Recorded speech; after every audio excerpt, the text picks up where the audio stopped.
Calder on pole position. Half an hour of racing coming up ahead, waiting for the red lights to come. 5, we've got to 5, they're out. Very, very tidy start. Dreadful start from Max Hess.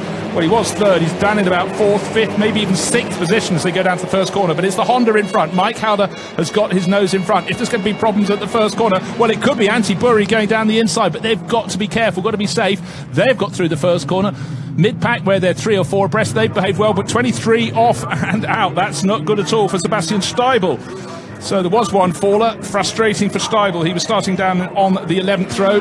Got it all to do. We've had a change in the lead. Anti-Burry, while we weren't looking, going past the Honda, made it very much better exit from turn 2, clearly. And before they got to the chicanes at turns 5, 6, 7 and 8, he's put his Audi in front. So great start from Mike Calder, but he's got a lot to do. Less than half an hour remaining in this race. It's going to be very quick for everyone behaving. Oh, for Steibel, it's gone from bad for worse to worse. Off at the first corner, but before the first corner, rejoined the circuit, has now stuck it in the gravel trap. Oh, how embarrassing and how painful for him there. So Steibel, 21-year-old driver, very unfortunate start to his race. You'd have to say, put that down to the records. A couple of cars getting pushed wide. So it's Anti-Burry, Mike Calder, Harold Prochik up from 5th to 3rd, Stefan Reicher and Petra Fullin. Fullin running a lot of cars from his race academy in one of the support races, a special SEAT series. But right now what we're seeing is Anti-Burry not just having taken the lead, but pulling away, looking for any signals. A safety car, I think, will be coming out to remove Steibel. SC, it says on my screen, SC at the top of the timing screens and on our TV monitors. So it's fairly much nose to tail behind. Drivers will be starting to get the message. Niels Langebelt looks like it's still down at the back of the order. If that's number 14, let's see when it comes in. No, it's 99. So that's Moritz Sandberg in his racing one. Same team, different liveries. Oh, they're different numbers, but obviously we've had a gain of position or 2 for Niels Langebelt. So it went wrong before he got to turn 1 and then wrong between turns 1 and 2 for Stefan Steibel. So whether there was something wrong with his car when he went off before the corner, but there certainly is now, stuck in the gravel trap. Notice the clock continues to tick. So for Anti-Burry, he's in the lead of the race. He's done the really hard thing. Didn't get it done into turn 1, but did it before they got down towards the chicane. So clearly a better run between 1 and 2, and more importantly, out of turn 2. And he's restored Audi's honour. Put it to the front of the field. Let's have a look at the start. Look for the car in 3rd position. I'm afraid absolutely dreadful start for Max Hess. Everyone else got underway. You can see Harold Prochik coming out and around and past it before they'd done the first 25 metres of the race. Clean start from Mike Calder in pole position. Quite a few charging up through the order. Oh, now that's where, well, I'm afraid the second Honda gave a bit of a tap to Steibel. That's why Steibel's off. Perhaps there is damage, and that's why he went off at the gravel trap when he did eventually get back on the circuit and go down towards turn 1. And I'd really have to say that for Steibel, very unfortunate indeed. I think he probably was tagged by Marcel Fugel. Car 55, yes, I think that's Fugel.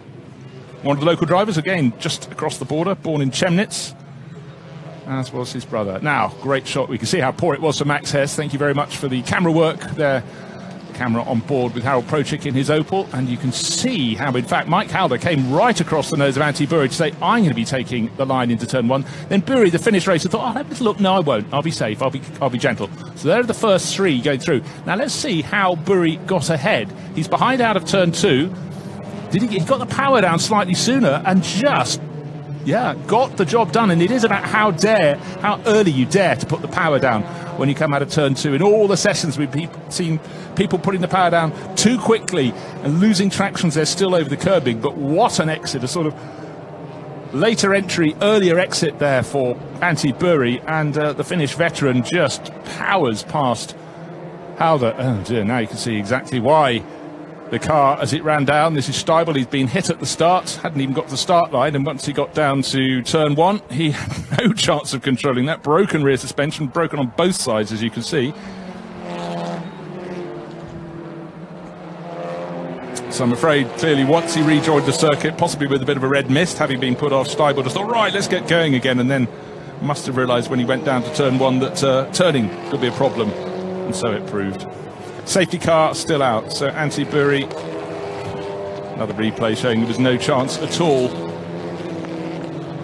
for Steibel. That left rear suspension broken after the contact with the Honda of Marcel Fugel. And bodywork damage there, tyre rubbing, I presume that's Fugel's car. Oh.